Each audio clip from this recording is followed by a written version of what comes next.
Bueno, comenzamos de la octava edición de Literatura y Vino, comenzamos la sesión número 6. Y hoy van a ser Ruth y Bruno quienes nos van a hablar de la sociedad en crisis con estos textos, cuando queráis. Bueno, pues esperemos que os gusten los textos. Si son un poco densos, un poco tal, pues bueno. El tema lo merece. Sí, el tema es lo bueno. Vamos a ello. El primer texto está sacado de Utopía, de Tomás More. Y bueno, está sacado de la parte introductoria del libro, cuando está estableciendo un diálogo y están hablando un poco de la sociedad londinense y de la crisis que existe en la sociedad, antes de presentar la ciudad de Amaroto y de toda la utopía. Dice: hay además otras causas del robo. Existe otra, a mi juicio, que es peculiar de vuestro país. ¿Cuál es?, preguntó el cardenal. Las ovejas, contesté. Vuestras ovejas, tan mansas y tan acostumbradas a alimentarse con sobriedad, son ahora, según dicen, tan voraces y asilvestradas que devoran hasta los mismos hombres, devastando campos y asolando casas y aldeas. Vemos, en efecto, a los nobles, los ricos y hasta los mismos abades, santos varones, en todos los lugares del reino donde se cría la lana más fina y más cara. No contentos con los beneficios y rentas anuales de sus posesiones, y no bastándoles lo que tenían para vivir con lujo y ociosidad, a cuenta del bien común, cuando no en su perjuicio, ahora no dejan nada para los cultivos. Lo cercan todo, y para ello, si es necesario derribar casas, destruyen las aldeas, no dejando en pie más que las iglesias que dedican a establo de las ovejas. No satisfechos con los espacios reservados a caza y viveros, estos piadosos varones convierten en pastizales desiertos todos los cultivos y granjas. Para que uno de estos garduños, inexplicable y atroz peste del pueblo, pueda acercar una serie de tierras unificadas con varios miles de yugadas, ha tenido que forzar a sus colonos a que le vendan sus tierras. Para ello, unas veces se ha adelantado a acercarlas con engaño, otras les ha cargado injurias, y otras los ha acorralado con pleitos y vejaciones. Así tienen que marcharse como pueden hombres, mujeres, maridos, esposas, huérfanos, viudas, padres con hijos pequeños, familias más numerosas que ricas, pues la tierra necesita muchos brazos. Emigran de sus lugares conocidos y acostumbrados sin encontrar dónde asentarse. Ante la necesidad de dejar sus enseres, ya de por sí de escaso valor, tienen que venderlos al más bajo precio. Y luego de agotar en su ir y venir el poco dinero que tenían, ¿qué otro camino les queda más que robar y exponerse a que les ahorquen con todo derecho o irse por esos caminos pidiendo limosna? En tal caso pueden acabar también en la cárcel como maleantes, vagos, porque más que ellos se empeñan en trabajar si no hay nadie que quiera darles trabajo. Por otra parte, ¿cómo darles trabajo si en las faenas del campo, que era lo suyo, ya no hay nada que hacer? Ya no se siembra. Y para las faenas del pastoreo, con un pastor o boyero, sobra para guiar los rebaños en tierras que labradas necesitaban muchos brazos. Así se explica también que, en muchos lugares, los precios de los víveres hayan subido vertiginosamente, y lo más extraño es que la lana se ha puesto tan cara que la pobre gente de estas tierras no puede comprar ni la de la más ínfima calidad, con que solían hacer sus paños. De esta manera, mucha gente sin trabajo cae en la ociosidad. Por si fuera poco, después de incrementarse los pastizales, la Etiopía diezmó las ovejas, como si la ira de Dios descargara sobre los rebaños su cólera por la codicia de los dueños. Hubiera sido más justo haberla dejado caer sobre la cabeza de estos. Pues no se ha de creer que aunque el número de ovejas haya aumentado, no por ello baja el precio de la lana. La verdad es que, si bien no existe un monopolio en el sentido de que sea uno quien la vende, sí existe un oligopolio. El negocio de la lana ha caído en manos de unos cuantos, que además son ricos. Ahora bien, estos no tienen prisa en vender antes de lo que les convenga, y no les conviene sino a buen precio. Pronto, sin embargo, al aumentar el número de cabezas de ganado sin darles tiempo a reproducirse, la disminución progresiva de la oferta en el mercado producirá una verdadera quiebra. Así, lo que debía ser la riqueza de nuestra isla se convertirá en fuente de desgracias por la avaricia de unos pocos. Porque esta carestía en los bienes de consumo hace que cada uno eche de su casa a lo más que pueda. ¿No significa esto enviarles a mendigar? ¿Y si son de condición más arriesgada a robar? ¿Y qué me dices del lujo tan descarado con que viene envuelta esta triste miseria? Los criados de los nobles, los artesanos y hasta los mismos campesinos se entregan a un lujo ostentoso tanto en el comer como en el vestir. ¿Para qué hablar de los burdeles, casas de citas y lupanares, y esos otros lupanares que son las tabernas y las cervecerías, y todos esos juegos nefastos como las cartas, los dados, la pelota, los bolos o el disco? De sobra sabéis que acaban rápidamente con el dinero y dejan a sus adeptos en la miseria o camino del robo. Desterrad del país estas plagas nefastas. Ordenad que quienes destruyeron pueblos y alquerías los vuelvan a edificar o los cedan a los que quieran explotar las tierras o reconstruir las casas. Frenad estas compras que hacen los ricos creando nuevos monopolios. Sean cada día menos los que viven en la ociosidad, que vuelvan a cultivar los campos y que vuelva a florecer la industria de la lana. Solo así volverán a ser útiles toda esa chusma que la necesidad ha convertido en ladrones, o que andan como criados o pordioseros a punto de convertirse también en futuros ladrones. Si no se atajan estos males, es inútil gloriarse de ejercer justicia con la presión del robo, pues resultará más engañosa que justa y provechosa. Tela. Pero es de una actualidad, es de una actualidad que me está empezando a asustar. ¿Qué pasa ahora? Totalmente. Es que es, o sea, sociedad en crisis como la de ahora y por los mismos motivos que ahora. O sea, ¿cómo? Porque esta obra es de 1500 y pico, yo no recuerdo, pero vamos, 1500 y pico. Es decir, mediados del siglo XVI. Brutal. A mí me gusta mucho cuando dice lo del no hay un monopolio sino un oligopolio. Oligopolio. Es que Bueno, esa pues eso era. Con la palabra Claro, fíjate, ¿eh? Madre mía. Claro, yo claro, ya la leí el último año de facultad o el penúltimo, así, entonces claro, ya no me acordaba. Pero, claro, recuerdo que en su momento me pareció muy brutal, pero dije, bueno, igual es que yo era muy joven, no sé cómo, claro, ahora que ya tengo muchos años. Me alucina. Madre mía. Sí, sí. Es muy económico. Bueno, pues habla también de la inflación y por qué sucede, por culpa de unos pocos y sobre todo por eso, por la avaricia de los que ya viven bien y Claro, quieren más. Quieren más, claro. Sí, bueno, nada, esto es, vamos, tal cual hoy en día. Tal cual es el hombre. Sí. Bueno, claro. Ni más ni menos. Si el problema es ese, claro, el problema es que el hombre no ha querido cambiar ninguna de esas cosas. Bueno, el hombre. También pienso en los gobernantes o en la gente que tiene de alguna manera el poder, ¿no? No sé.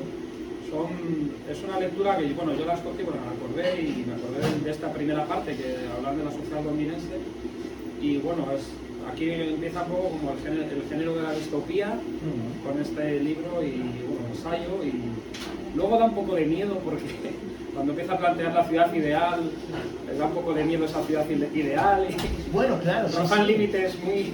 Claro, sí, pero bueno, es muy interesante, ¿eh? Desde luego, cómo cuenta esto hace, pues eso, 500 años más o menos, es brutal, ¿eh? Y el tema del juego, ¿eh? El tema del juego, de los dados, de las cartas, de la pelota, de los bolos, del disco, es increíble.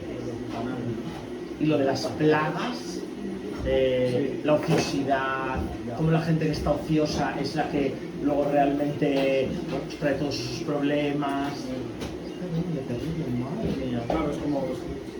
Que vuelvan a cultivar los campos en vez de estar ociosos, dice él. Que vengan a cultivar los campos en vez de estar ociosos. Que se pongan a trabajar para el común, para la comunidad, que es para donde tienen que trabajar. La verdad es que se carga contra ellos, pero también contra la causa. Claro, al final. Y este no dejaba de ser ¿cómo se llama? Un consejero del rey Enrique VIII, que era un tío con una cabeza, bueno, muy bien puesta, muy bueno. Bueno, luego ya se le perdió, pero bueno, al principio tenía la cabeza muy bien puesta, el tío estaba muy centrado. Claro, sí, entonces bueno, ¿no? Fíjate, ¿a dónde emigra esa gente que tiene los problemas? Es que tú lo lees y dices, de hoy. Que no hemos cambiado en nada. Tantas veces en la historia. Claro, sí, sí, es increíble. Así que nada, no sé si os recuerda. Bueno, yo es que luego trabajé. Bueno, yo cuando acabé la carrera teníamos todavía que hacer una especie de rollo final así y trabajé sobre desde la antigüedad, desde textos de los griegos, es que ahora se me ha ido el nombre del autor, uno que hablaba de utopías, que tenía un nombre, ay, me encantaba, aquel que decía, el diálogo de los dioses, el diálogo que se me ha olvidado el nombre ahora, bueno, pero desde los griegos hasta la utopía, la ciudad del sol de Campanella, o sea, fui trabajando un montón de ellas hasta el siglo XVIII, que era donde yo iba a trabajar, textos españoles, y la verdad es que también vas viendo que a lo largo de todo ese tiempo, desde los griegos hasta el siglo XVIII, tampoco había cambiado nada. La sociedad que describían los griegos era la misma que se iba describiendo a lo largo de los siglos. Entonces, bueno, un poco, Sí. Pilar. Bueno, verdaderamente todo lo que estamos viendo de avaricia, de codicia, es tan antiguo como la vida misma. Claro, Porque sí, desde sí. el primer momento en que hay alguien que merca con alguien, Sí, sí. ya hay alguien que va a querer lo de los dos. Sí, sí, claro, sí. Es así de triste. Y en el siglo XVIII, acordaros que los enciclopedistas ya hablaron, ¿no?, sobre la condición humana. No sé si te acuerdas del Emilio, no sé Hombre, si te Emilio acuerdas Rousseau, claro, efectivamente. Dios. Estamos hablando ya de esa perpetua, ¿no?, discusión de si el hombre nace bueno, si el hombre se hace malo, si es la sociedad la que corrompe. Lo que sí tenemos muy claro todos es que desde el principio de los tiempos, donde hay comercio, hay corrupción. Sí, hombre. Ahí hay avaricia y hay codicia. Yo siempre me acuerdo de a mí es que me encanta, igual a vosotros nos gusta mucho, pero a mí me encanta la arciprestereíta. Sí. Y es que claro, ya lo dice él en el siglo XIV, con el dinero y las propiedades que tiene el dinero, es que hasta los mancos quieren agarrar el dinero con las manos y los cojos corren para agarrar el dinero. Entonces, claro, bueno, es que eso es el horror. Te voy a decir una cosa, a mí me hizo mucha gracia porque, a ver, yo Vikingos lo vi las 2-3 primeras temporadas, por así decirlo, ¿no? Cuando era una serie que estaba, bueno, era una coproducción que habían hecho suecos, noruegos, daneses, los mayores especialistas en el mundo vikingo, ¿no? Los mayores especialistas en el mundo vikingo, vamos, desde cómo era una hebilla hasta cómo era, vamos, había ahí un equipo de los 20 tíos, ¿no?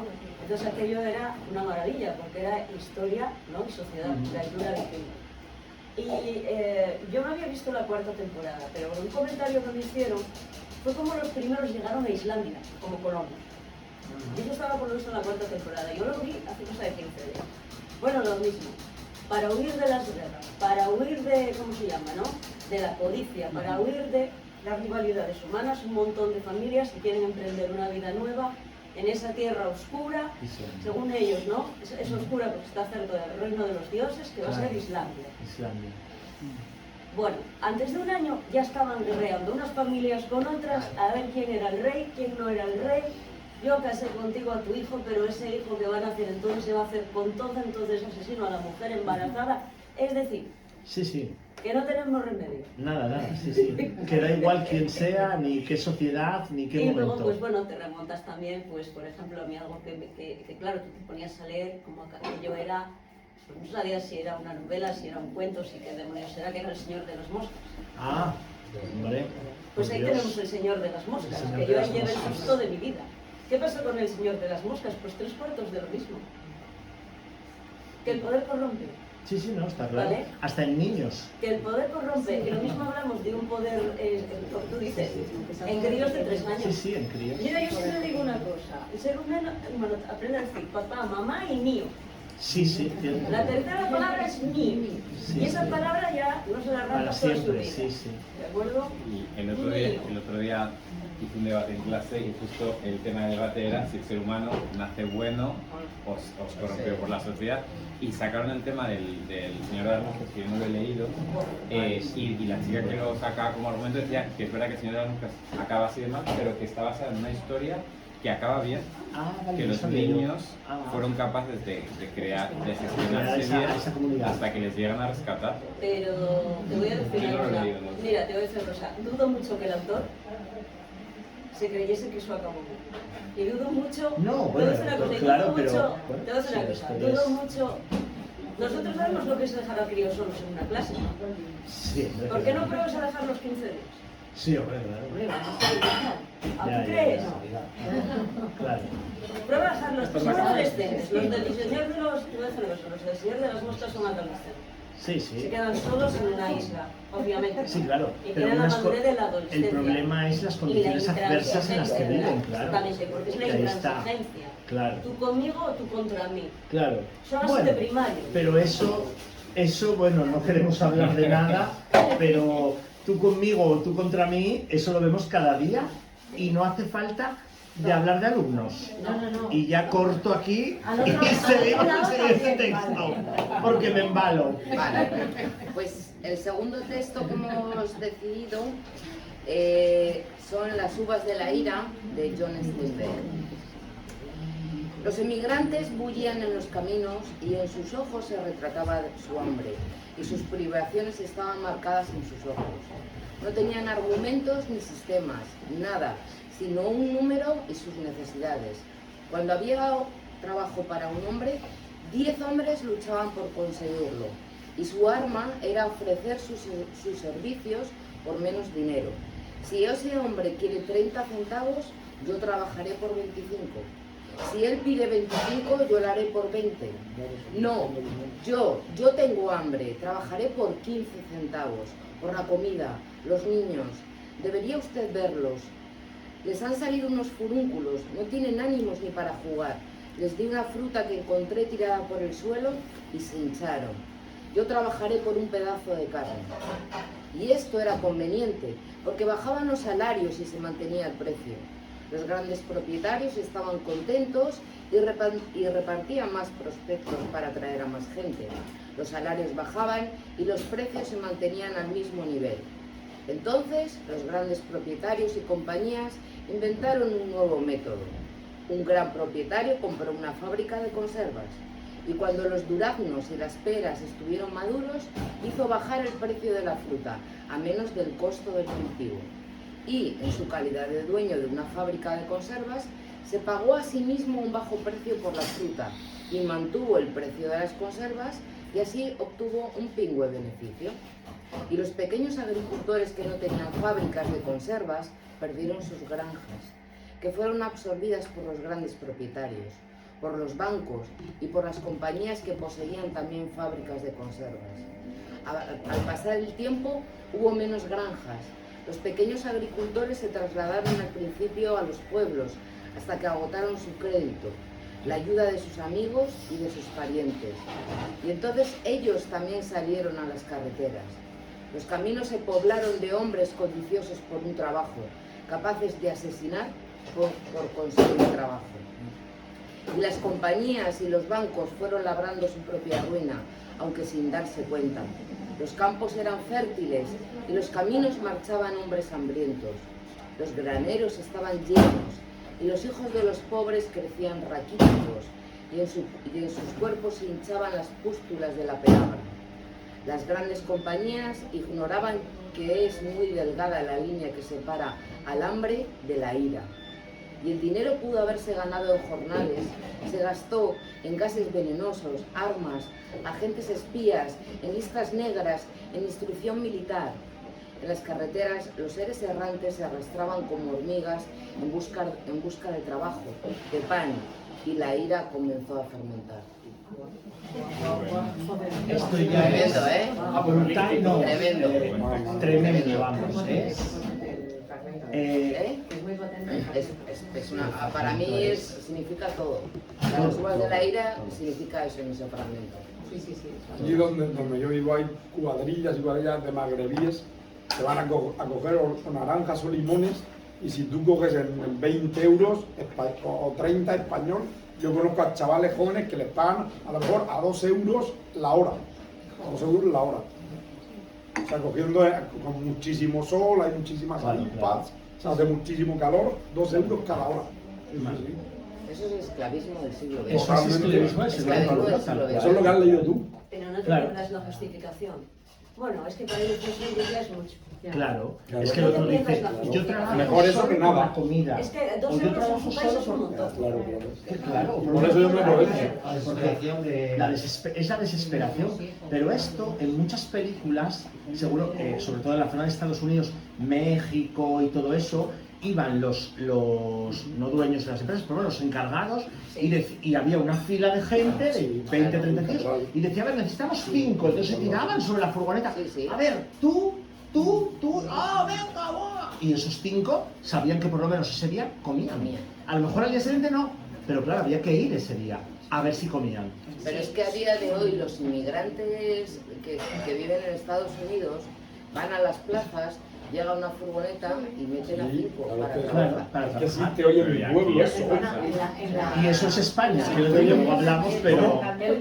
Y en Atocha, en Madrid, Atral, lo he visto Atral. yo todas las mañanas que iba a la... Eso hoy pasa en mi pueblo, lo veo yo. Para una furgoneta y ellos están allí y dicen, vosotros 6 subir, y suben. Y a lo mejor no saben ni lo que les van a pagar, pues mejor subir a la furgoneta que no subir, claro. Algo te darán. O sea, eso es hoy, actualmente. Es terrible. La película que Y en los sale- polígonos, en los polígonos industriales del Che se ponen así de negros para descargarle los camiones a los chinos. Fíjate, o sea, Eso es actual hoy, en Elche, en los polígonos industriales negros sirviendo de esclavos a chinos. Que los chinos llevan, el coche llega de mí aquí, el coche que llevan los sí, chinos. claro.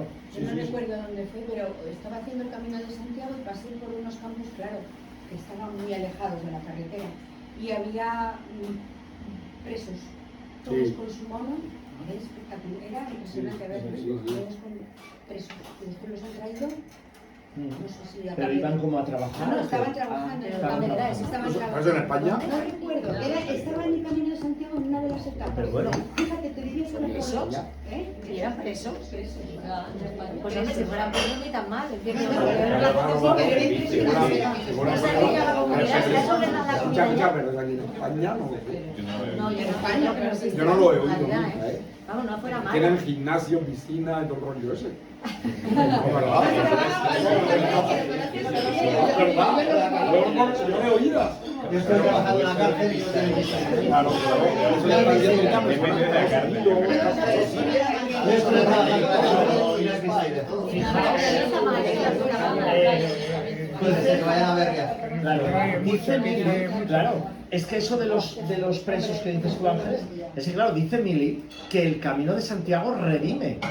A lo mejor, no hablo de ellos, que ellos seguramente no querrían, pero a lo mejor el que llevas en la cárcel, el tal, diría, mira, venís aquí que esto redime y además... Ya, Bueno, igual piensáis era que un luego la rollo. religión, claro, también es otro tema que aquí no habla de él, porque, bueno, esa parte de Estados Unidos no es quizá tan Bueno, religiosa, pero... pero no viene sí, Don Quijote, bueno, Yo creo que es muy claro que eso se va a hacer. Claro. sí que toca el tema porque hay un reverendo de la obra. Espera un segundo, que si no, no se te oye. Claro. En Sí, la obra aparece a ver, la figura de un reverendo. un segundín. Sí, un segundín porque está hablando Ruth y si no, no oímos nada. Así que comentaba que esta obra toca todos los temas, Sí, sí. absolutamente, de la Gran Depresión en Estados Unidos. Y sí que está la figura del reverendo. Está la figura del reverendo que les acompaña, les anima, pero están sumidos en la tristeza. Sí, pero él siempre les dice que Porque, claro, que es que eso es así. Claro. Es decir, que no hay una... o sea, no les dice, oye, vamos a ver si conseguimos entre todos. No, no, el papel de él es siempre, bueno, claro, es que esto es así, claro, siempre ha habido pobres y ricos, los bancos y vosotros. Claro, pues nada, es que claro. La resignación cristiana. Es que no me salía la palabra, digo, Condescendiente con lo que les toca a cada uno. claro, es que bueno, tú has Es lo que- nacido es lo aquí que hay. y ya estás ahí, y tú no puedes cambiar. Y luego también está la complicidad silenciosa que hacemos todos. Ah, no, Realmente, no, sin duda. o sea, Mientras que a ti no te toque, cualquier rotura A de mí. este modo de mano de obra implica una subida de precios. Hombre. Y es evidente que nos tiemblan las piernas, porque al final te tiemblan, ¿no? Porque dices, bueno, ¿y si se regulara realmente todo ese trabajo, todo ese recolector, toda esa mano de obra tan barata, ¿no? Claro, pero el problema es que muchas veces cuando hablamos de regular y que esta gente pues, cobre un sueldo digno, se piensa que se va a inflar el precio, pero es que a lo mejor lo que tiene que bajar Tapar es el beneficio, claro. Claro, ¿Quién le pone el cascabel al gato? Sí, claro, sí, es que ahí está el tema. Pues Oiga, ahí- claro, perdón claro. un segundo. ¿Y cómo lo veis vosotros? Pues, ¿qué tal os pagan? ¿Estáis contentos? ¿Cómo funciona Yo soy profesor, que no soy profesor, ¿no? Pero hago la pregunta por eso. Bueno, uno es mejor y otro es peor. Pero vamos, no Los veis cambios no un... gustan, es un es- sistema No, en que general- no gustan cambios, o sea, En general se los ha cambios moldado. son muy... Tienes miedo siempre a que ocurra algo para lo que no estés preparado, tal, y claro, los cambios son muy difíciles en la cabeza, me refiero. Luego ocurren y tampoco pasa nada. Quiero decir, en este país se decía que en cuanto subiera el salario mínimo interprofesional caía el mundo y ha subido de 700 y pico a 1080, vale, brutos, porque bueno, ya sabemos que hablamos en bruto, pero ha subido más de 300 euros, 350 así, y o sea, el mundo no se ha caído. Lo que pasa es que el tema son siempre los beneficios, claro. Sí, claro, pero Alejandro, ya estamos viviendo ahora mismo una inflación Pero el tremenda, tema es una crisis tremenda Tal por la cual. guerra de Ucrania, etcétera, etcétera, y los bancos se están forrando. Se están forrando, claro.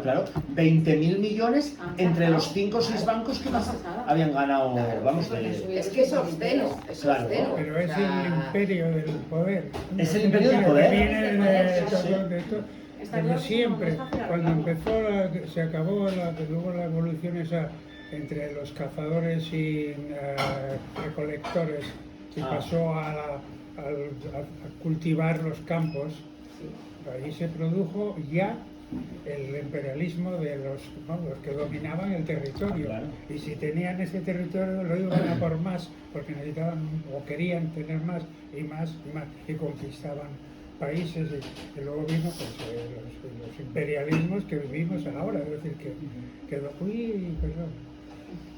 que imponen sus condiciones, además las imponen, ¿no? Quiere decir, que es muy difícil la batalla esa. Sí, porque no depende Pero de los vamos, gobiernos. Claro, todavía nos queda, No. No depende bueno, de los a gobiernos. lo mejor Para nada, y te voy a decir una Un cosa. poder superior. el recurso de eso, Yo- de esas pequeñas sociedades que somos los corrientes, perdón, no los corrientes, sí, los que abundamos más. Sí, sí, creo. claro, sí, no los ricachones, sino la gente de la calle. Mira, yo, si me lo permitís, una amiga mía es subdirectora de una sucursal. Vale, es subdirectora de una sucursal. Y dice ella, mira, yo parezco a Hamlet todos los días cuando llego a casa, ser o no ser. Dice ella, porque hay veces que ni con un cepillo de beriza te quitas toda la costra con la que llegas. Dice ella, bueno, hay que pagar un par de gin tonics, también os lo digo. Pero acaba diciendo, total, ¿qué estoy haciendo yo? Diciéndole a una familia que no les puedo dar un préstamo. Diciéndole a una familia que llevan 3 meses, 4 meses sin pagar y que corren el riesgo de que se quede el banco con eso. Dice ella, te pones delante de ellos, ves que tienen 2 o 3 críos, ves que tal. Dice ella, al final lo embarga el banco, ¿para qué? Para que salga subasta pública, me dice, y ni por la quinta parte de ese piso se lo lleve otro con otros 50 en el hotel. Pero es que muchas veces ni siquiera eso, porque los sacan a subasta pública y no los compra pero nadie. Entre ellos mismos, exactamente. No los compra Están nadie, vacíos. con lo cual los dan a la baja, porque volvemos otra vez al zoco, ¿vale? Volvemos otra vez al mercado y volvemos a hacer otra vez lo mismo. No deja de ser un pacto entre maleantes, no entre Claro, caballeros. a ver. Es decir, van a pedir eso, a callar, así los bajan. Claro. ¿De acuerdo? Es decir, van a pedir a lo mejor 100.000 por uno de 200.000, os calláis la boca. Dentro de 3 meses lo van a ofrecer a 75.000. Ahí empezamos a pujar. Tú te llevas estos, tú te llevas estos, tú te llevas los otros. Y Sí, se sí. reparten el pastel Sí, pero entre los en este país lo que sigue habiendo, y eso está clarísimo porque lo dice el INE, quiero decir que no es sospechoso de nada el INE, y dice, ¿cuántos pisos hay vacíos? ¿Por qué? Porque la gente no quiere invertir dinero en eso porque sabe que llega un momento en que eso cae. Ya. Y si no vale nada, ¿para qué quieres tú 20 pisos si hoy no valen Pero es que nada? eso es lo que les está pasando a los bancos. Y ahora mismo con lo que están temblando con esa ley de que no esté nada vacío, Claro. ¿vale? Que se ha propuesto desde el gobierno, Vale. son ellos los primeros en echarse a temblar. Claro. Porque ahora mismo los que más pisos tienen entre los dientes son los bancos. Claro, pues eso es lo que tienen que hacer, Son pagar. los bancos.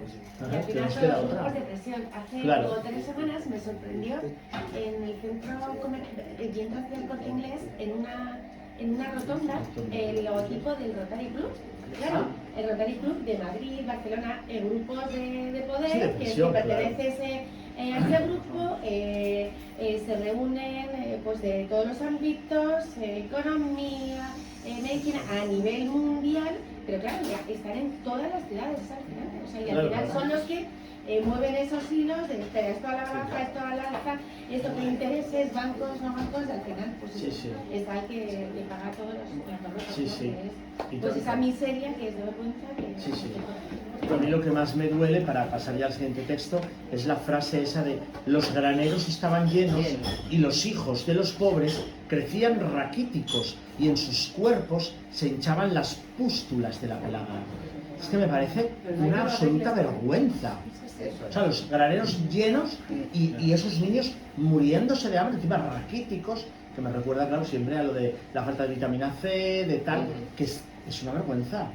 Terrible. Ceausescu tenía los grifos de oro. Hombre, claro, sí, él sí. Los demás si no los tenían, que se aguantaban. Además se morían de frío. Bueno, Claro. Si tenían grifo, pues... Además en el medio oeste las familias eran enormes. Tú acuérdate Claro. que en el medio oeste, ¿vale? A principios de... Todavía hoy, ¿eh? Sí, sí. Todavía las familias son enormes, tienen un montón de hijos. Claro. Entonces, claro, llegó una depresión que normalmente tú dices depresión, a los de la ciudad, plum. Porque como decía mi madre, cuando fue la guerra, hubo guerra. Pero nosotros como vivíamos en el campo, que comer siempre hubo. Claro, claro. ¿De acuerdo? Pero es que la gran depresión americana es que Ni eso, no, porque no. se llevó por delante, Todo. se llevó por delante los ranchos, Todo. se llevó por delante los graneros, todo se lo Todo, llevó todo, el banco todo. porque el banco se fue abajo con ellos. Claro, sí, sí. Bueno, perdona, vamos a Bueno, continuar. seguimos, sí. Vamos a cambiar de tema económico y vamos a pasar un poco a otro tema.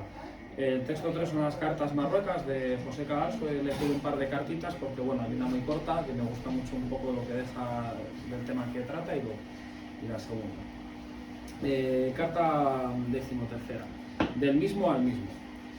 Instando a mi amigo cristiano a que me explicase qué es nobleza hereditaria, después de decirme 1000 cosas que yo no entendí, mostrarme estampas que me parecieron de mágica y figuras que tuve por capricho de algún pintor de mente, y después de reírse conmigo de muchas cosas que decía ser muy respetables en el mundo, concluyó con estas voces, interrumpidas con otras tantas carcajadas de risa.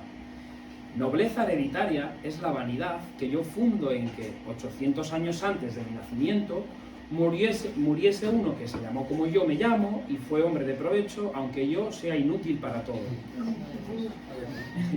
Cayetano de Alba. Bueno, y la siguiente carta, la carta pues, número 33, de Gacela Benbeley. En mis viajes por la península me hallo de cuando en cuando con algunas cartas de mi amigo Nuño, que se mantiene en Madrid. Te enviaré copia de algunas y empiezo por la siguiente, en que habla de ti sin conocerte. Copia. Amado Gacel, estimaré que continúes tu viaje por la península con felicidad. No extraño tu detención en Granada. Es ciudad llena de antigüedades del tiempo de tus abuelos.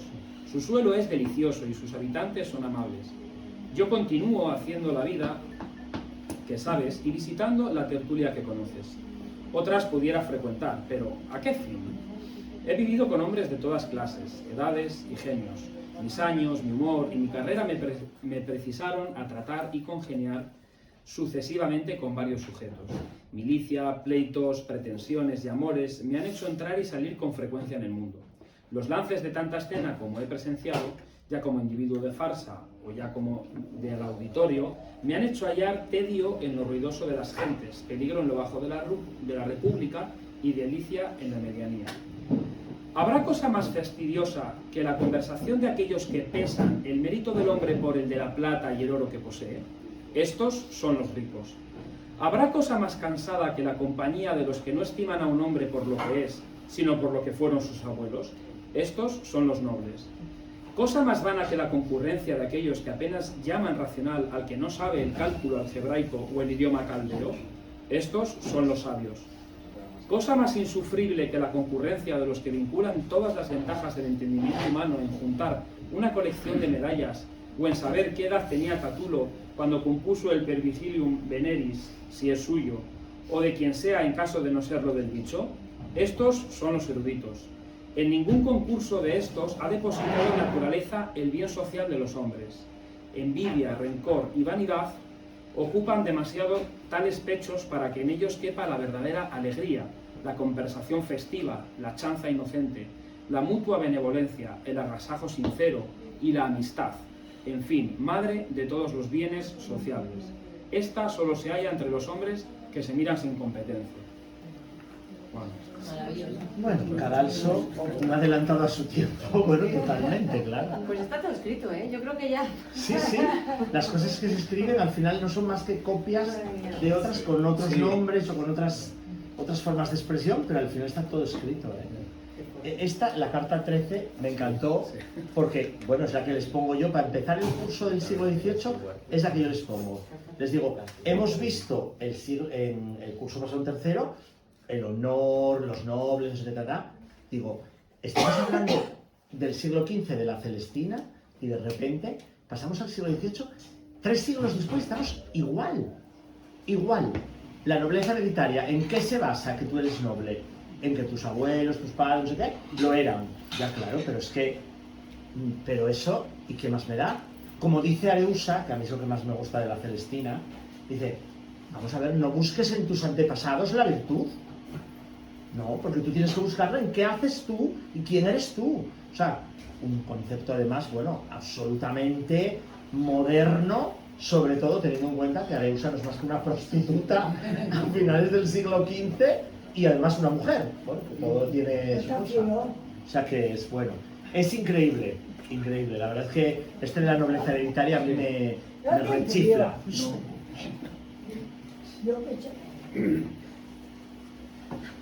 Está muy bien. Yo cada vez me paro más en estos textos también, Sí. de la ilustración y con los alumnos, porque bueno, Claro. se entienden muy bien. Sí, son. Y a ellos yo creo que les parecen fáciles, porque al ser cortitos no necesitan hacer una comprensión como muy... tal. Pues los voy a robar para filosofía, ¿vale? Claro. Es que filosofía y literatura no se entienden separadas, ¿eh? Que es, ni historia, bueno, por supuesto, claro. No, es que historia es la madre de las dos. No, ya te digo, sí, sí. Siempre estamos con un mortero y machacando todo en el mismo mortero y verás que mucho no cambia. Claro, no. El adobo gran cosa no cambia. Para nada, no.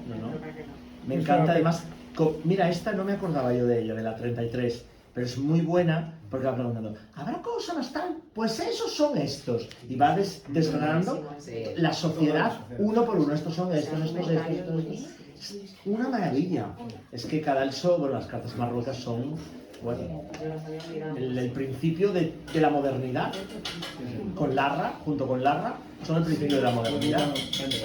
Pensamiento moderno. Yo lo que me pregunto es que, bueno, una cosa, el otro día salía en una reunión que yo hago con gente de mi edad, mayores, y entonces se hablaba de la catástrofe de Turquía, ¿no? ¿Y qué podemos hacer nosotros? Y entonces una de las asistentes dijo, lo estamos haciendo, estamos reunidos aquí. Estamos hablando de nosotras o de nosotros, somos mayoría las mujeres, hablando de cómo podemos ser mejores personas, cómo podemos, no vamos a resolver el problema de los turcos, ni nosotros aquí, vosotros, yo pienso que no vamos a resolver esa historia que lleva muchos siglos, ¿no? Pero ¿qué podemos hacer, no? ¿Qué podéis hacer vosotros que estáis en activo, por ejemplo? Y yo sigo pensando también un poco con mi vocación frustrada, que fue la de maestro, pero bueno, frustrada escondida. Quiero decir que el hecho de estar aquí, por ejemplo, estar y hacer esto y hablar de estas cosas, tiene algo, ¿no? Vosotros vais a transmitirlo a alguna parte, ¿no? Es decir, estáis trabajando con alumnos con gente que va a trasladar también algo de lo que vosotros comunicáis. Yo creo que eso es una responsabilidad, pero también una oportunidad.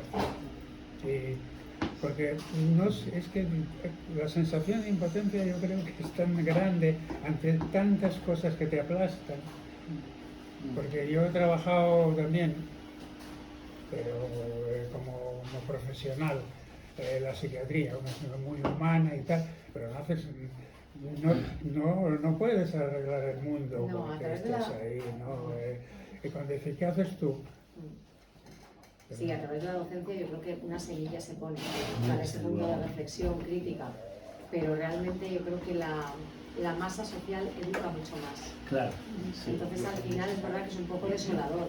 No es desolador porque tú sigues a tu tran y yo estoy segura de que hay mucha gente que le calan y que retoma y que escucha y le nutre, ¿no? Muchos alumnos, me refiero, que serán personas pues que tengan este tipo de pensamiento, pero de ahí a que nosotros podamos hacer una transformación social a través de la educación, realmente creo que la masa social es mucho más intensa. Sí, sí. Voy a permitirme que ayer estuve en una reunión en un centro cultural de aquí de Martín de la Torre, y entonces se hablaba de un hecho histórico que ocurrió en La Bureba, en la provincia de Burgos, compañero de zona, y de un maestro catalán que aceptó ir a La Bureba, que era un pueblecito pequeño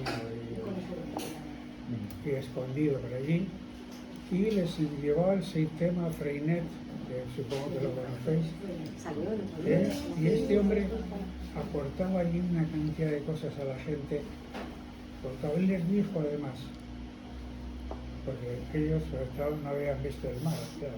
Sí. Eso a mí me pasó también, no para haber visto cuando estaba allí. Y le decía, pues voy a llevar a ver el mar. Pues voy a llevar a ver el mar. Esto ya lo vimos en teatro, ¿verdad? Claro, es que el jueves hemos estado hablando justamente de esa obra, del mar, visión de unos niños que nunca lo han visto, que es una obra de teatro de Alberto Conejero, pero que recuerda a este Alma, de Antonio Benaltes, pero luego hay dos novelas... ¿Quién había visto la obra? Claro, hay dos novelas que hablan de eso también, que además una, que luego le vamos a mandar un mensaje a Kipa, fue Kipa la que me habló de las obras, de las novelas, que hablaban sobre la historia del maestro de la escuela Freinet. Sí, es que yo recuerdo... Bueno, perdón un segundo, porque este hombre no le dio tiempo a llevar a los chicos al mar porque le mataron, le fusilaron. Bueno, pero vale, es que él quería hacer algo y pues yo creo que lo hizo. No, muchos maestros. Aparte de la violencia, de la muerte, etc. De la institución libre de enseñanza era, ¿no? También. ¿Cómo acabaron todos fusilados? Sí, claro, al final. La institución libre de enseñanza, lo vemos muy bien en la lengua de las mariposas y lo vemos muy bien. Mira, yo tuve un compañero maestro cuando había maestros en los institutos, ¿no? A los primeros años y este señor era de Zamora y dijo que posiblemente fuese la provincia de España donde más maestros habían machacado, ¿vale? Al principio de la Guerra Civil Española. Sí, y dijo él, sencillamente, muchos de ellos provenían de la misma institución, ¿de acuerdo? Provenían de la misma institución y fueron directamente, y lo que fue peor, dijo él, fue el caso que más hemos conocido de matrimonios maestros y allí mismo se por delante. Claro. Matrimonios. Sí. Bueno, o sea, seguimos al texto 4. Vale, el texto 4 es un texto totalmente distópico junto con la trilogía, para mí, del siglo XX, que es Un Mundo Feliz, 1984 y Fahrenheit 451. Se llama así porque es a la temperatura que se quema el papel. Dicho esto, vale. Bueno, y si me dijera para qué ha venido, nadie escucha ya. No puedo hablar a las paredes porque éstas están chillándome a mí. No puedo hablar con mi esposa porque ella escucha a las paredes. Solo quiero a alguien que oiga lo que tengo que decir. Y quizás, si hablo lo suficiente, diga algo con sentido. Y quiero que me enseñe usted a comprender lo que leo. Faber examinó el delgado rostro de Montag. ¿Cómo ha recibido esta conmoción? ¿Qué le ha arrancado la antorcha de las manos? No lo sé. Tenemos todo lo necesario para ser felices, pero no lo somos. Falta algo. Miré a mi alrededor. Lo único que me constaba positivamente que había desaparecido eran los libros que he ayudado a quemar en 10 o 12 años. Así pues, he pensado que los libros podrían servir de ayuda. Es usted un romántico sin esperanza, dijo Faber. Resultaría divertido si no fuese tan grave. No son libros lo que usted necesita, sino alguna de las cosas que en un tiempo estuvieron en los libros. El mismo detalle infinito y las mismas enseñanzas podrían ser proyectados a través de radios y televisiones, pero no lo son. No son libros lo que usted está buscando. Búsquelo donde pueda encontrarlo, en viejos discos, en viejas películas y en viejos amigos. Búsquelo en la naturaleza y búsquelo por sí mismo. Los libros solo eran un tipo de receptáculo donde almacenábamos una serie de cosas que temíamos olvidar. No hay nada mágico en ellos. La magia solo está en lo que dicen los libros, en cómo unían los diversos aspectos del universo hasta formar un conjunto para nosotros. Es una pasada de libro. Yo he sacado el fragmento de... Es muy pequeño, la verdad es que se lee fácil y es impresionante. Sí, pero además poético. Sí, más poético. Sí, tiene un estilo brillante y un montón de simbología. Lo que dice está bien escrito. Es muy gustoso al leerlo, ¿a que sí? Sí. Pero no te lo crees del todo. No, sí, o sea, totalmente. Lo mejor que tiene el libro es la verdad que tiene. Y que son cosas que ya hemos visto.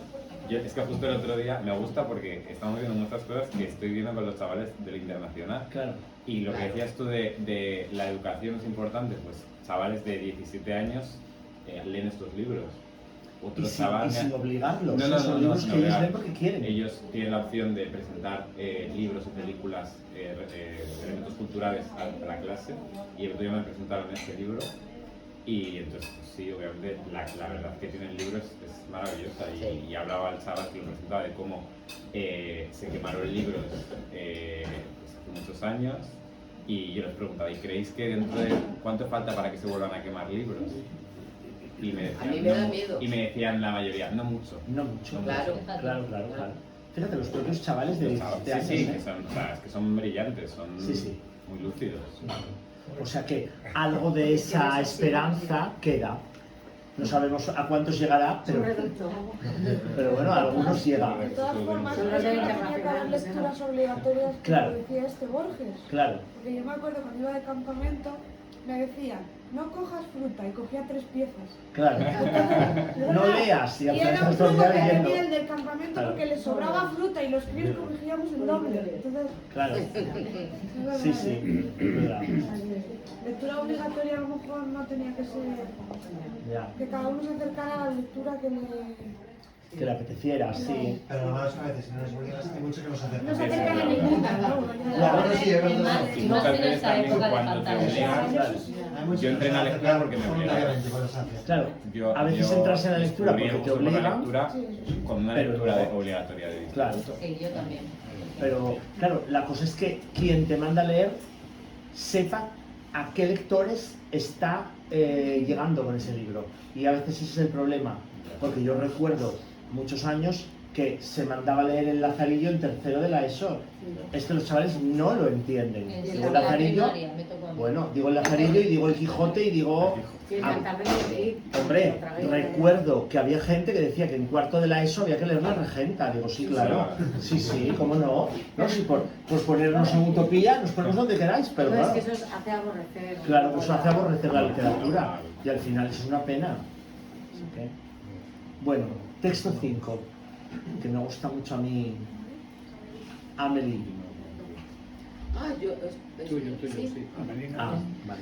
Vale, pues bueno, este libro lo leí y a mí me sobrecogió. Vamos, yo os lo recomiendo. Es también finito. Se lee en nada y es impresionante. Es impresionante. Y es moderno, pero ¿sabes qué época? Sí, es del 2007. No conozco. 2007. Sí, sí.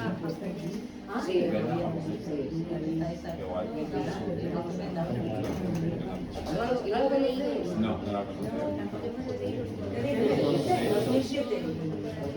En el 2007 yo estaba metida en una habitación preparando oposiciones que no sabía de qué correr. Pues os lo recomiendo de verdad porque es impresionante. Y se lee muy rápido, pero es como Bradbury, es súper poético todo. Vale, pues el texto que he elegido es ni más ni menos que el principio de la novela. Llegó el momento en que el sufrimiento de los demás ya no les bastó. Tuvieron que convertirlo en espectáculo. No era necesaria ninguna cualificación para ser detenido. Las redadas se producían en cualquier lugar. Se llevaban a todo el mundo, sin derogación posible. El único criterio era ser humano. Aquella mañana, Panonik había salido a pasear por el jardín botánico. Los organizadores llegaron y peinaron minuciosamente el parque. De pronto, la joven se encontró dentro de un camión. Eso ocurrió antes del primer programa. La gente todavía no sabía qué les iba a ocurrir. Se indignaban. En la estación les amontonaron en vagones de ganado. Panonik vio que les estaban filmando. Varias cámaras los escoltaban, sin perder ni el más mínimo detalle de su angustia. Entonces comprendió que rebelarse no solo no serviría de nada, sino que resultaría telegénico. Así pues, durante todo el viaje se mantuvo fría e inmóvil como el mármol. A su alrededor lloraban niños, gruñían adultos y se sofocaban ancianos. Les desembarcaron en un campo parecido a los no tan lejanos campos de deportación nazis, con una diferencia nada baladí. Habían instalado cámaras por todas partes. Para ser organizador tampoco era necesaria ninguna cualificación. Los jefes hacían desfilar a sus candidatos y seleccionaban a aquellos que tenían un rostro más significativo. Luego había que responder a cuestionarios de actitud. Senna, que en su vida había aprobado un examen, fue admitida. Experimentó un inmenso orgullo. En adelante podría decir que trabajaba en televisión. Con 20 años, sin estudios, un primer empleo. Finalmente su círculo íntimo iba a dejar de burlarse de ella. Le explicaron los principios del programa. Los responsables le preguntaron si le resultaban chocantes. No, es fuerte, respondió ella. Pensativo, el cazatalentos le dijo que se trataba exactamente de eso. Es lo que la gente quiere, añadió. El cuento y el tongo se han acabado. Superó otros test en los que demostró que era capaz de golpear a desconocidos, de vociferar insultos gratuitos, de imponer su autoridad, de no dejarse conmover por las lamentaciones. Lo que cuenta es el respeto del público, dijo uno de los responsables. Ningún espectador se merece nuestro desprecio. Senna asintió. Le atribuyeron el grado de capo. Te llamaremos Capo Senna, le dijeron. El término militar le gustó. Menuda pinta, Capo Senna, le lanzó a su propio reflejo en el espejo. Ni siquiera se dio cuenta de que ya estaba siendo filmado.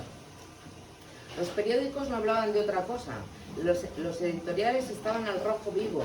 Las grandes conciencias pusieron el grito en el cielo. El público, en cambio, pidió más desde la primera entrega. El programa, que llevaba la sobria denominación de Concentración, obtuvo un récord de audiencia. Nunca el horror había causado una impresión tan directa. Algo está ocurriendo, comentaba la gente. A la cámara no le faltaban cosas que filmar. Paseaba sus múltiples ojos por los barracones en los que los prisioneros estaban encerrados. Letrinas, amuebladas con jergones superpuestos. El comentarista destacaba el olor a orina y el húmedo frío que por desgracia la televisión no podía transmitir. Cada capo tuvo derecho a algunos minutos de presentación. Senna no daba crédito. Durante más de 500 segundos la cámara solo tendría ojos para ella, y aquel ojo sintético presagiaba millones de ojos de verdad. No desaprovechéis esta oportunidad de mostraros simpáticos, les dijo un organizador a los capos. El público os ve como unas bestias primarias. Demostrarles que sois humanos. Tampoco olvidéis que la televisión puede ser una tribuna para aquellos de vosotros que tengáis ideales, apuntó otro con una sonrisa perversa, que era la viva expresión de todas las atrocidades que esperaba oírles proferir. Senna se preguntó si tenía ideas. La confusión que bullía dentro de su cabeza y que ella denominaba pomposamente su pensamiento no la aturdió hasta el punto de concluir con una afirmación, pero pensó que no tendría ninguna dificultad para inspirar simpatía. Es una ingenuidad corriente. La gente ignora hasta qué punto la televisión les afea.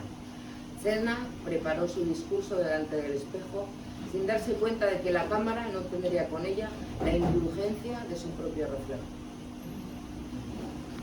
Esto es brutal, como lo del mito de la caverna, vuelve vamos, yo es que siempre, claro, volvemos a cómo nos vemos, cómo nos ven, cómo vemos a los demás, bueno, un poco... Es brutal. Es brutal esta obra. Es también una utopía. ¿Recuerda un poco a 1960? Sí, sí. Es simplemente un campo, o sea, recogen a la gente aleatoriamente, los meten en un campo de concentración al estilo nazi, les hacen trabajar horas y horas, les dan una sopa por las noches y les pegan palizas, les insultan, y todo esto porque está grabado y los telespectadores son los que matan a la gente, los que eligen para matar a la gente. Impresionante, ¿eh? Impresionante, sí. ¿Hasta dónde llega lo del ojo? El gran hermano, ¿no?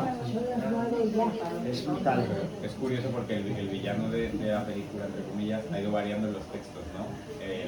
Los grandes oligopolios, ¿no? Las economías, el Estado y ahora la gente. La gente, ¿no? Y es lo que decía antes Irene, todo ese silencio que al final somos todos. Claro, pero aquí sí es que ya no solo es el silencio, son los propios ejecutores. Sí, hasta ahora son los ejecutores.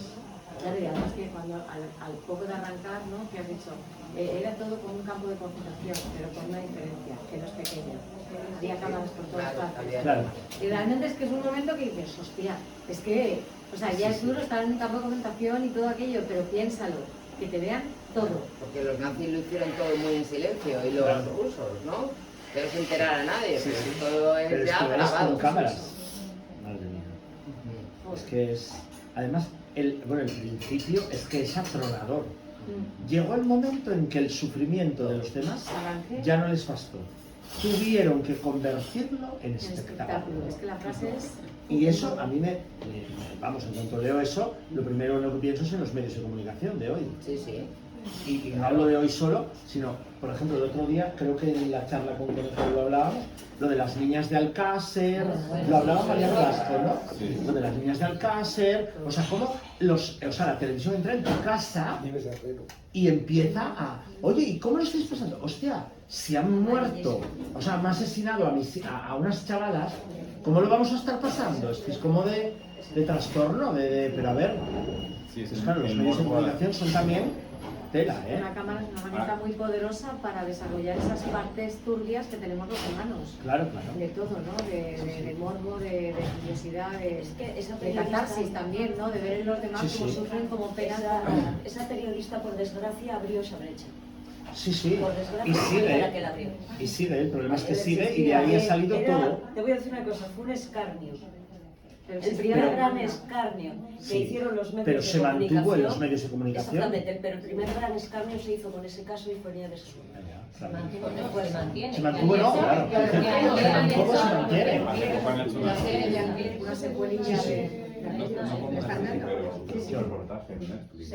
Qué horror. Y ahora ¿La estamos, serie de Dahmer? eso está muy en boga ahora por lo de Dahmer, que las familias se estaban quejando Claro. Un espectáculo de una situación que quizás es demasiado reciente como para que los Para que pongan esté en a una ese serie de nivel. televisión, claro. Han pedido La de Dahmer. Dahmer. Fue un asesino americano que mataba a hombres homosexuales y entonces han hecho una serie en Netflix ahora que ha tenido muchísimo éxito. Y han hecho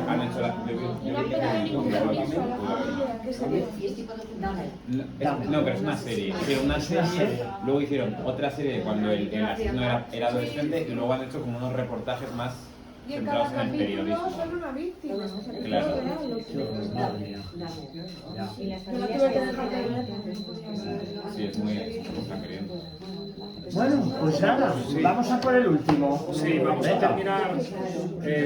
terminar con un texto de, bueno, un manifiesto rebelde contra todo esto de Manuel Rivas, que bueno, a mí me gusta mucho y bueno, elegí este pues porque casi todos estamos moviéndonos con los chavales, adolescentes, etcétera. Bueno, y este está un poco a esta juventud. Bueno, dice: es una buena noticia que en la España actual la llamada generación perdida le esté dando un corte de mangas al destino. Es la generación del desconsuelo optimista, de la rebeldía competente. En El hombre rebelde, Albert Camus habla de la necesidad de un primer no, un no fundacional, el no a la injusticia. Pero ese no es la potencia afirmativa, es un movimiento que dice que sí a todo lo que merece la pena. En este largo y perseverante estado de excepción económico, que es también una quiebra social, cultural y política, la etiqueta de generación perdida ha sido adjudicada con notable éxito onomástico a los adolescentes y jóvenes inmersos en los efectos del shock. Una denominación que se basaba en una fatalidad estadística. Más del 50% de desempleo juvenil, junto con una alta tasa de fracaso y abandono escolar. Pero esa etiqueta, al igual que otras que la precedieron, como generación X o generación Nini, ni estudias ni trabajas, no era ni es neutral. En su intencionalidad respondía más a la taxidermia conservadora que a una expresión sociológica. Como ocurre con las tragedias griegas, parecía un designo propio del destino, la generación de la crisis como generación perdida. Se incorporó al lenguaje habitual de políticos y analistas españoles, pero también pasó a figurar como tópico en la retórica de los portavoces del FMI, la OCDE o la Comisión Europea. La juventud española como sinónimo de generación perdida.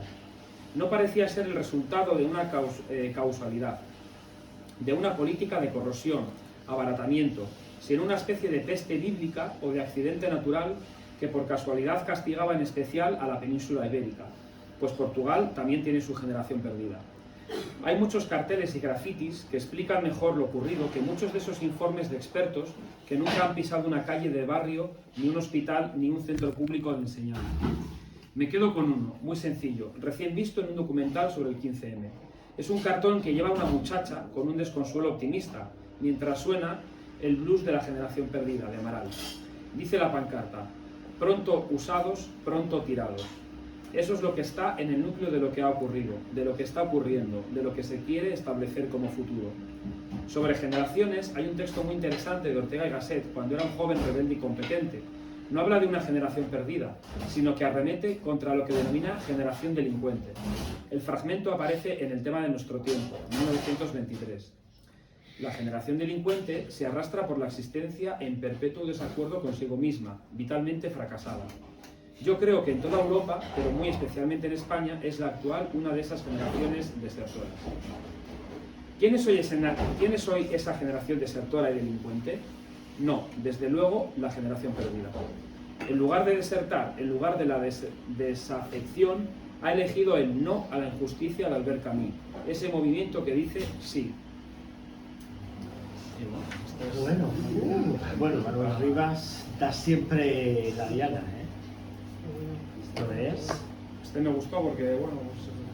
El manifiesto es una ese sí que es una pasada para saber qué es lo que se ha hecho con los jóvenes de este país, los que ahora tienen entre 20 y 30.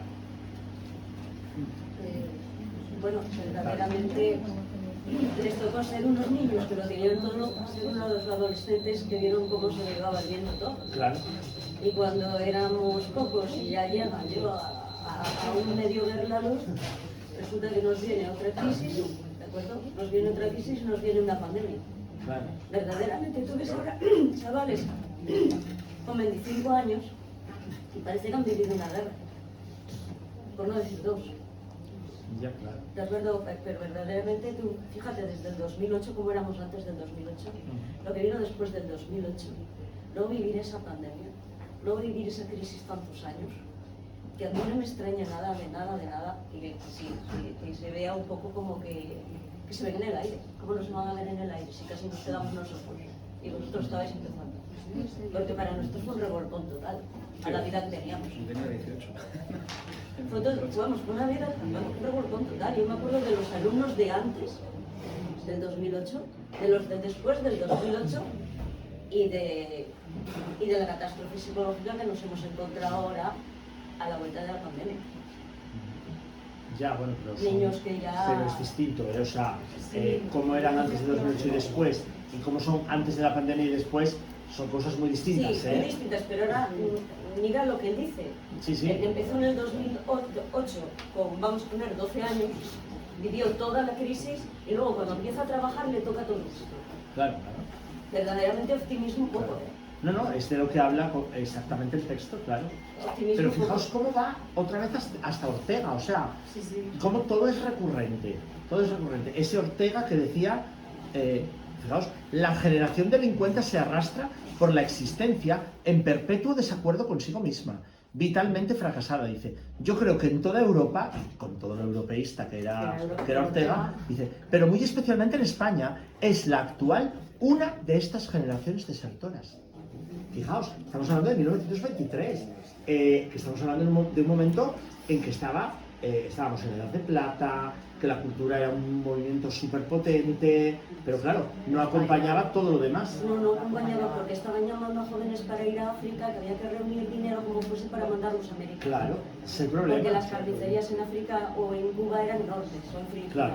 Entonces, pues bueno, estamos hablando sí de un momento de que a lo mejor pues, la gran industria pues estaba funcionando en maravilla. Claro, sí, sí. Pero ¿qué pasaba? Que a nivel social había ahí una serie de guerras y había ahí una serie de cosas que obviamente los jóvenes, claro que se iban. Sí, sí. Y eso Pero se iban nos porque- remite de nuevo a las uvas de la ira. Otra vez siempre la misma historia.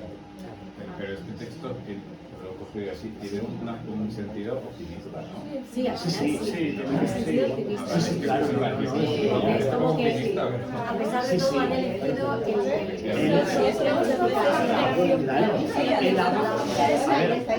Antes que hemos hablado del hijo de Manuel Rivas, de Martiño Rivas, este chaval tiene 38 años ahora, es el hijo de él, y es de esa gente de la que habla. Claro, pero bueno, el 15M a lo que refiere también Claro. fue esa explosión como de subidón juvenil, Sí. cansado de ser utilizado y animado, y eso viene de ahí. Es verdad que luego después del 15M, que ya no me acuerdo en qué año fue, 2011. claro, pero es que se ha dado la vuelta a todo Exactamente, pero ¿qué estrepitosamente. pasó o con sea, el globo? Hizo plof. Claro, hizo plof y se ha girado completamente a Sí, sí. una desafección mucho más profunda en la juventud que la que había antes del 15M. Sí, sí, desde luego. O sea, ahí se tocó un cielo o un techo pues, para lo que fuese, ¿no? No ya por ideología de izquierda ni de derecha, sino por las ganas de que un joven veía que tenía el mundo en sus manos para poderlo cambiar. El globo se pinchó y El ahí problema del globo siempre se pincha cuando hay un mesías de por medio. Sí, claro, bueno, por eso, que hay muchos El problema errores es que han eso. surgido después de ese El problema es del eso, 15M. que cuando hay un mesías de por medio, normalmente luego el globo hace plof. Así. Pero crees que fue, o sea, dices que explotó el globo, pero... Explotó un globo porque fue a- se ha desinflado. entonces, ¿fue a peor? Para mí sí. El Pero 15M, desde los luego. valores del 15M. Hombre, pero yo es que, pero- yo es que pero- vamos, o sea, pero- yo pero ese hecho... viví ese Madrid y os aseguro que era de ponerse de los pelos de punta, porque ya no era una ideología, o sea, no era gente de un partido, era una gente joven unida, me daba igual más pijo que menos pijo, que más tal, y es que estaban en la calle allí haciendo sentada en la Puerta del Sol con ganas de decir, es que lo vamos a conseguir, vamos a hacer que haya justicia, que haya, o sea, un ideal de justicia que a mí me estremeció. Digo, es que a esta gente le está dando la vuelta, es como lo de la primavera árabe. Yo me lo creí Son modelos de movimiento social que salen de la propia juventud y que son muy positivos, pero eso... Pero sin cambiar las cosas. Lo que pasa es que ese es el momento, como tú dices, es el momento... ¿Pero qué ha cambiado realmente profundamente de la sociedad? De lo que no puede ser, ha cambiado, revés. sí, ha cambiado que el panorama político se ha fragmentado, es decir, ya no hay un bipartidismo y han generado, pues, bueno, pequeñas formaciones políticas, unas como Podemos que han subido más, otras que tal, pero lo cierto es que más allá de ese efecto político, a nivel socioeconómico, ¿qué ha cambiado? Hombre, económico no, pero social, al final es un ejemplo de que si hay un descontento y una unión, sí que se pueden hacer cosas. Lo que pasa es que llega un momento, claro, no podemos vivir siempre en el globo. El globo en algún momento ahora creo que la polarización lo económico es muy política difícil porque, impide claro, ese tipo de movimientos. eso no lo cambias de un día para otro, porque lo social, con los años, bueno, se puede ir cambiando pequeñas cositas. Esta mañana la ley trans ya está en el BOE. Quiero decir que, bueno, que sí que ha cambiado cosas, pero son pequeñas cosas. Lo económico no cambia porque al final quienes tienen el poder son las grandes empresas y los grandes oligopolios, que volvemos otra vez a la utopía de Moro. Es decir, que todo es recurrente. Esto es el famoso Heráclito. Y hay otro libro que le conoceréis de título, que es La rebelión de las masas, de Ortega, y realmente ahí en ese libro la rebelión de las masas se refiere a la masa de la ignorancia. Claro. O sea, a lo que teme Ortega en ese libro es él, que era pro-europeísta en el sentido de la culturización, de la alfabetización, del progresar y tal, ve que España se sume en que la masa se revela, el ignorante se revela y le dice al erudito, tú cállate, vamos a comer y circo y demás, ¿no?